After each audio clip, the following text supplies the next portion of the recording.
Welcome to math access. तो आज के वीडियो में हम करने वाले हैं आप सभी के क्लास 11 मैथ्स के चैप्टर 8 सीक्वेंस एंड सीरीज के एक्सरसाइज 8.2 के क्वेश्चन नंबर 16, 17 एंड 18 का सॉल्यूशन। तो देखो आप लोग क्वेश्चन नंबर 16 में हमें दिया है कि find a GP for which the sum of first two terms is -4 and the fifth term is 4 times the third term. ठीक है, तो सिंपली हमें इसमें दे रखा है कि जो आपका फर्स्ट टर्म है कि फर्स्ट टर्म और सेकेंड टर्म का सम -4 है और जो फिफ्थ टर्म है वो 4 टाइम्स है थर्ड टर्म के। ठीक है, तो क्वेश्चन नंबर 16 को आइए हम लोग सॉल्व करते हैं। सिंपली आपको करना क्या है कि let the first term be A and common ratio be R. First term आप ए मान लो, कॉमन रेशियो आर मान लो। ठीक है, तो सम ऑफ फर्स्ट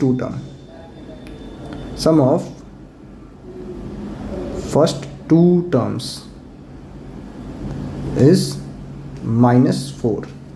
देन हमें क्या मिल जाएगा कि a1 प्लस a2 आपको क्या दे रखा है -4। इसका मतलब क्या हुआ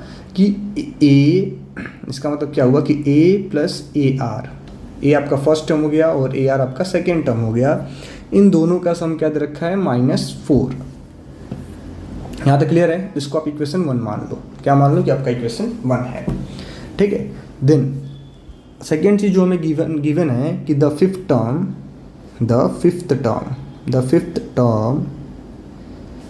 is 4 times the third term. तो इसको हम लोग नोट करेंगे।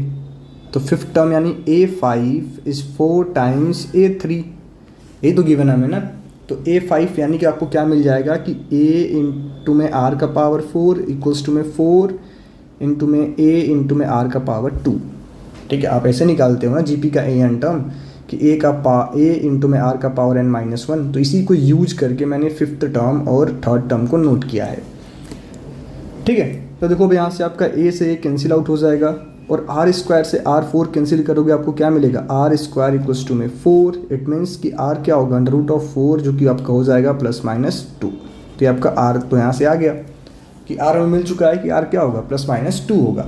अब आपका हमारा जो इक्वेशन 1 दिया था, अगर इसमें हम r की वैल्यू पुट करेंगे तो हमें क्या मिल जाएगा? तो आपको मिल जाएगा फर्स्ट टर्म। ठीक है, तो फ्रॉम इक्वेशन 1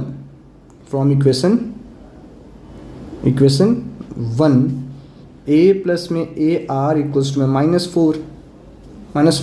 तो when r equals to 2 then हमें क्या मिलेगा कि a प्लस 2a आपको मिलेगा -4। यानी अगर आप सॉल्व करते हो इसको तो 3a आपका आ गया -4। a की वैल्यू क्या आ जाएगी -4/3 जब r आपका 2 होगा। ठीक है, then the GP then required GP क्या हो जाएगा?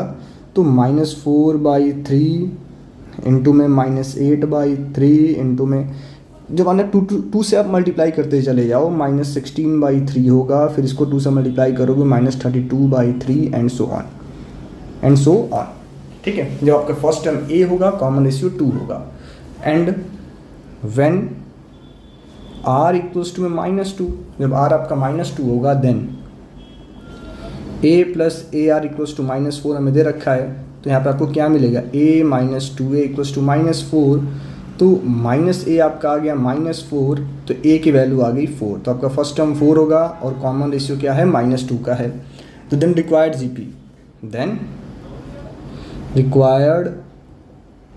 जीपी आपको क्या मिल जाएगा? तो 4, फिर 4 को -2 से मल्टीप्लाई कर दो -8, फिर इसको -2 से मल्टीप्लाई कर दो आपको 16 मिलेगा। अगेन -2 से मल्टीप्लाई कर दो -32 मिलेगा एंड सो ऑन। आपका ऐसे ही चलता रहेगा।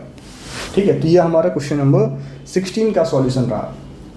ठीक है, तो आशा करते हैं ये सॉल्यूशन आप बच्चों को समझ में आया होगा। तो अगर ये सॉल्यूशन वीडियो आप सभी बच्चों को अच्छा लग रहा है तो आप हमारे चैनल को सब्सक्राइब कर लें, वीडियो को लाइक कर दें, साथ ही साथ अपने दोस्तों के साथ इसको शेयर करना बिल्कुल भी ना भूलें। तो अगला क्वेश्चन हमारा है क्वेश्चन नंबर 17। देखो आप क्वेश्चन नंबर 17 में दिया गया है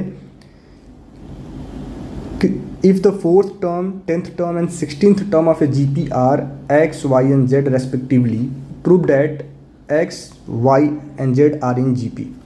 प्रूफ करना है कि जो एक्स वाई जेड है वो भी किस में है, जीपी में है। वो भी किस में है आपके, तो जीपी में है। देखो आखिर इसको हम लोग क्लियरली सिंपली कैसे कर पाएंगे। तो मान लो सेम आपका क्वेश्चन नंबर 17 का सॉल्यूशन मैं आपसे डिस्कस करता हूँ कि let the first term be A and common ratio be r, ठीक है। देन तो A4 आपका क्या होगा, तो A इंटू में R का पावर 4 माइनस 1 आपका आ गया AR क्यूब, जो कि आपको दे रखा है। A4 टर्म क्या दे रखा है, तो X दे रखा है ना, तो ये X हो गया, ठीक है। ये आपका इक्वेशन 1 है। फिफ्थ टर्म, 10th टर्म दिया है A10 आपका क्या होगा, तो A इंटू में R का पावर 10 माइनस 1 जो कि आपका होगा AR9 जो कि आपको दे रखा है Y। और 16th टर्म ये क्या हो जाएगा, तो AR का पावर 16 माइनस 1 यानी R का पावर 15 ये आपको दे रखा है Z। तो इसको आप इक्वेशन 2 लेट कर लें और इसको आप इक्वेशन 3 मान लें। यहाँ तक तो सही बच्चों को समझ में आ रहा होगा। तो अगला स्टेप हम लोग क्या करेंगे कि ऑन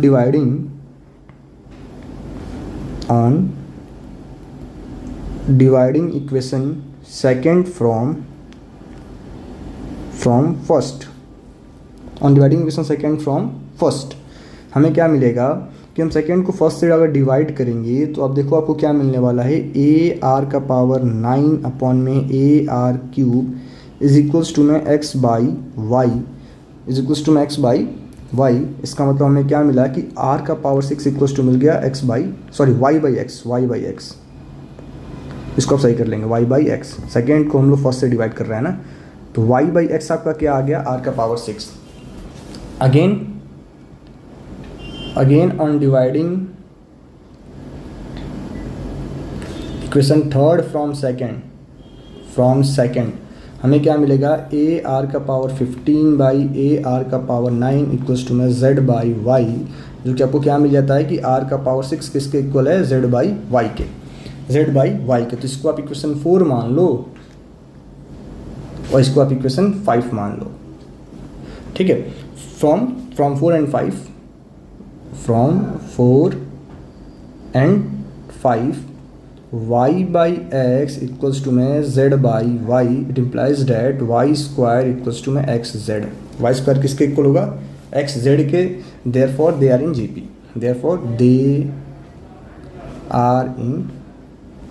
जीपी, तो ये आ गया आपका क्वेश्चन नंबर 17 का सॉल्यूशन। ये आपका प्रूव्ड हो गया। अब यहाँ तक भी छोड़ के अगर लिख देंगे तो कोई प्रॉब्लम नहीं है, बाकी ये मैंने एक्स्ट्रा लिख दिया है। ये कंडीशन भी आपका होता है कि अगर 3 नंबर आपके जीपी में होंगे, अगर A B C आपके पास 3 नंबर हैं और बोला जाए तीनों जीपी में हैं, तो B स्क्वायर इक्वल्स टू क्या होगा, AC होगा, ठीक है। तो ये भी आप याद रख सकते हैं। देन अगला क्वेश्चन हमारा है क्वेश्चन नंबर 18, ठीक है। देखो बहुत ही शानदार क्वेश्चन 18, और ऐसे क्वेश्चन कई बार आपसे एग्जाम्स पूछे जाते हैं। तो आइए आखिर हम लोग क्वेश्चन नंबर 18 को कैसे सॉल्व करेंगे। और ये कह लो आपके स्कूल के एग्ज़ाम में एक बहुत ही ज़्यादा पूछा जाने वाला सवाल है। ऐसे क्वेश्चंस आपके एग्जामिनर्स, स्कूल वाले एग्जामिनर्स अक्सर आपसे पूछ ही लेते हैं, ठीक है। तो क्वेश्चन नंबर 18 में हमें क्या दिया है कि find the sum to n terms of the sequence 8, 88, 888, 4 times 8 and so on. तो अगर आप एक क्वेश्चन इसका समझ लोगे ना, अगर आप एक क्वेश्चन को करना सीख गए तो बहुत ही इजी हो जाएगा आपके लिए बाकी सारे क्वेश्चंस को करना, ठीक है।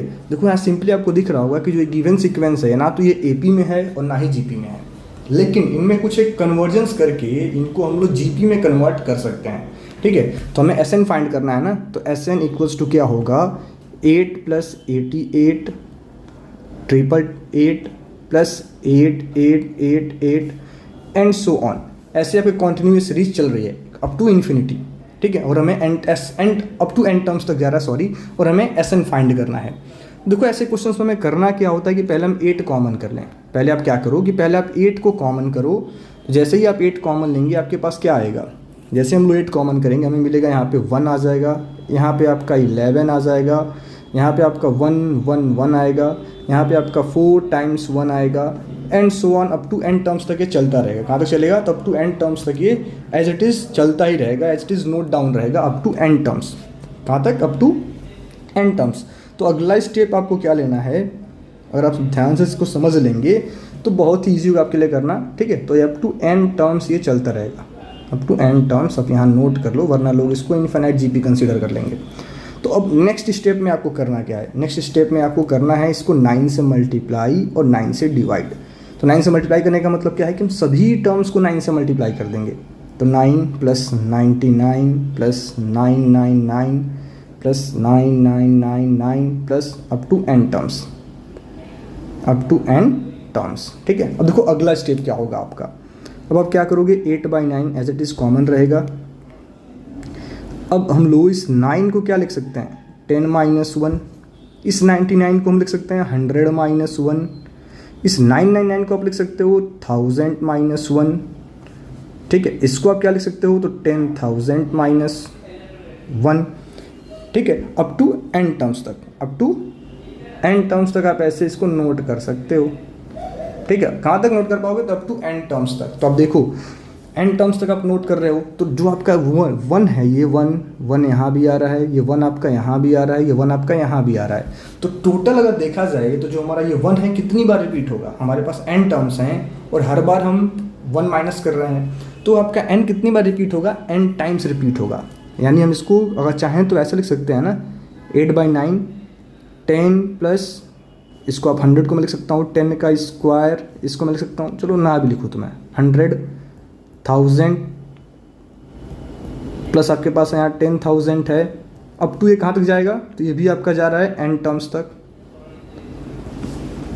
माइनस जो आपका ये 1 है कितनी बार रिपीट हो रहा है, तो 1 + 1 + 1 + 1, ये भी कहाँ तक, अप टू एन टर्म्स तक रिपीट हो रहा है। इनमें कोई चांस तो गड़बड़ी तो नहीं है ना, ये तो आपको शायद समझ में आ रहा होगा मेरे ख्याल से कि 1 जो आपका है वो n बार आप माइनस करोगे, आपके पास n टर्म्स हैं और हर एक टर्म्स को हम लोग क्या लिख रहे हैं, 1 लिख के n टाइम्स 0 - 1, तो आपका 1 n बार रिपीट हो रहा है।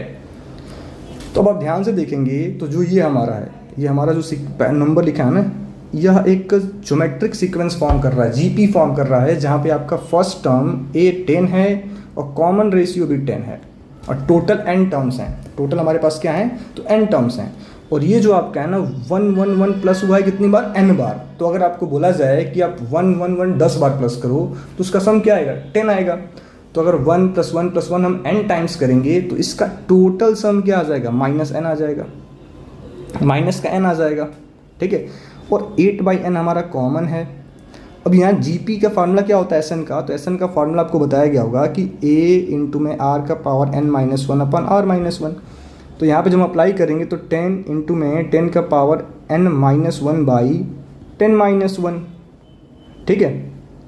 माइनस में इसके प्लेस पे क्या नोट हो जाएगा, माइनस में n, सिंपल सा है, ठीक है। तो जब आगे मैं इसको सिंप्लीफाई करूँगा तो मुझे क्या मिलेगा, 8/n ब्रैकेट 10 × में 10 का पावर n - 1/9 - n, इसको आप ऐसे नोट कर सकते हो, ठीक है। इसको हम लोग ऐसे नोट कर पाएंगे। अब आपको आपकी बुक से आंसर मैच करना है, ठीक है। तो इसको मैं मल्टीप्लाई कर लेता हूँ, मुझे क्या मिलेगा, 10 × 80 10 to the power n - 1/81 -8/9 का पावर n। तो ये आपका आंसर है। इस फॉर्म में भी आप अपना आंसर नोट कर सकते हैं, ठीक है। तो ये आपके क्वेश्चन नंबर 18 का सॉल्यूशन रहा। आप चाहो तो इस आंसर को अदर फॉर्म में भी नोट कर सकते हो, जैसे हम लोग, ये तो मैंने यहाँ नोट कर दिया, हम लोग चाहे तो इसको ऐसे भी सिंप्लीफाई कर पाएंगे कि 8/9 10 का पावर 10n - 1, अगर मैं एलसीएम ले लूँ तो 9 - 9n हो जाएगा, ठीक है। तो इसको चाहो तो आप ऐसे भी सिंप्लीफाई कर सकते हो कि हमें क्या मिल जाएगा, 80 to the power 10 - n - 72n/81।